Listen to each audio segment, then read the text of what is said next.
कुरान अरबी error lang text has italic markup help अल कुरान इस्लाम की पाक किताब है। मुसलमान मानते हैं कि इसे अल्लाह ने फरिश्ते जिब्रील अलैहिस्सलाम द्वारा पैगंबर मोहम्मद साहब को सुनाया था। एक मुसलमान मानते हैं कि कुरान ही अल्लाह की भेजी अंतिम और सर्वोच्च और आखिरी आसमानी किताब है। 2-3 हालांकि आरंभ में इसका प्रसार मौखिक रूप से हुआ, पर पैगंबर मोहम्मद साहब के विशाल स्वर्गवास के बाद सन 633 में इसे पहली बार लिखा गया था और सन 653 में इसे मानकीकृत कर इसकी प्रतियां इस्लामी साम्राज्य में वितरित की गई थी। मुसलमानों का मानना है कि अल्लाह द्वारा भेजे गए पाक संदेशों के सबसे अंतिम संदेश कुरान में लिखे गए हैं। इन संदेशों की शुरुआत आदम से हुई थी। हजरत आदम इस्लामी और यहूदी तथा ईसाई मान्यताओं में सबसे पहले नबी, पैगंबर या पयंबर थे। कुरान अल्लाह ईश्वर का कलाम संदेश है जो आखिरी संदेशता पैगंबर मोहम्मद पर अवतरित हुआ। संपूर्ण कुरान वही के माध्यम से पूरे 23 साल में नाजिल अवतरित हुआ। कुरान सूरह अल-फातिहा से शुरू होकर सूरह अन-निसा पर समाप्त होता है। संपूर्ण कुरान 30 पारों खंडों में विभाजित किया गया है तथा इसमें 114 सूरतें अध्याय हैं।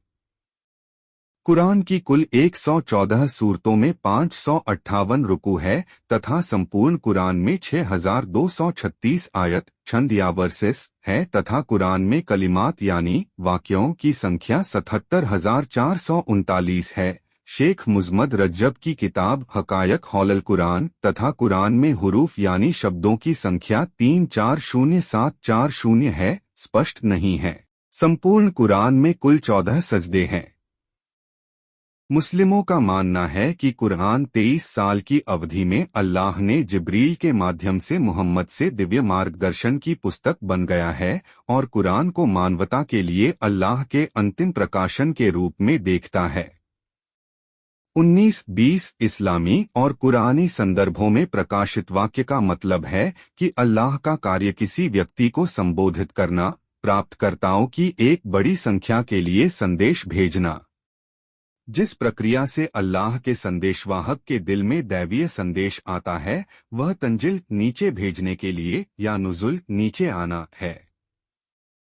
जैसा कि कुरान कहता है, सच्चाई के साथ हमने इसे नीचे भेज दिया है और सच्चाई के साथ यह नीचे आ गया है। 21 कुरान अक्सर अपने पाठ में जोर देता है कि इसे अल्लाह रूप से नियुक्त किया जाता है।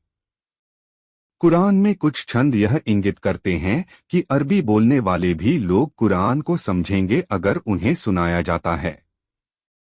कुरान एक लिखित पूर्व पाठ संरक्षित टैबलेट को संदर्भित करता है जो इसे भेजने से पहले भी भगवान के भाषण को रिकॉर्ड करता है। कुरान बनाया गया मुद्दा, यह मुद्दा 9वीं शताब्दी में एक मजहबी बहस कुरान की रचना बन गया। तर्क और तर्कसंगत विचारों के आधार पर एक इस्लामी स्कूल मुताजिलस ने कहा कि कुरान बनाया गया था, जबकि मौलाना की सबसे व्यापक किस्में कुरान को अल्लाह के मानते थे और इसलिए अकुशल थे। सूफी दार्शनिक इस सवाल को कृत्रिम या गलत तरीके से तैयार करते हैं। 22 मुसलमानों का मानना है कि कुरान का वर्तमान शब्द मोहम्मद को पता चला है और कुरान 15:9 की उनकी व्याख्या के अनुसार यह भ्रष्टाचार से संरक्षित है। दरअसल यह वह है जिसने कुरान को भेजा और वास्तव में हम होंगे इसके अभिभावक। 23 मुस्लिम कुरान को मार्गदर्शक मानते हैं, मोहम्मद की भविष्यवाणी और मजहब की सच्चाई का संकेत की है और कुरान का अध्ययन करने के लिए भाषाई दृष्टिकोण का उपयोग किया है। अन्य लोग तर्क देते हैं कि कुरान में महान विचार हैं, आंतरिक अर्थ हैं, उम्र के माध्यम से अपनी ताजगी बनाए रखते हैं और कुरान के जरिए व्यक्तिगत स्तर पर और इतिहास में बड़े बदलाव हुए हैं। कुछ विद्वानों का कहना है कि कुरान में वैज्ञानिक जानकारी है जो आधुनिक विज्ञान से सहमत है। कुरान की चमत्कारिता के सिद्धांत पर मोहम्मद की निरक्षरता पर जोर दिया गया है, क्योंकि अज्ञात भविष्यद्वक्ता को कुरान लिखने की क्षमता कैसे होगी, इसलिए यह अल्लाह वाणी है। 24-25 कुरान का पहला सूरा सूरा फातिहा दैनिक प्रार्थनाओं, नमाज और अन्य अवसरों में पढ़ा और दोहराया जाता है। यह सूरा, जिसमें 7 छंद होते हैं, कुरान का सबसे अधिक बार पढ़ा जाने वाला सूरा है। 1। शुरू करता हूँ खुदा के नाम से जो बड़ा मेहरबान निहायत रहम वाला है। सब तारीफ खुदा ही के लिए है जो इस सब का रब और मालिक है और सारे जहान का पालने वाला बड़ा मेहरबान रहम वाला है, रोज़े जज़ा का मालिक है। खुदाया हम तेरी ही इबादत करते हैं और तुझ ही से मदद चाहते हैं, तो हमको सीधी राह पर साबित कदम रखवा। उनकी राह जिन्हें तूने अपनी नियमत अता की है, न उनकी राह जिन पर तेरा गजब उठाया गया और न गुमराहों की।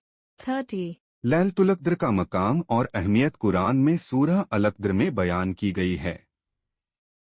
अल्लाह ताला फरमाता है, हमने इसे कुरान को शब-ए क़द्र में नाजिल किया। और क्या तुझे मालूम है कि शब-ए क़द्र क्या है?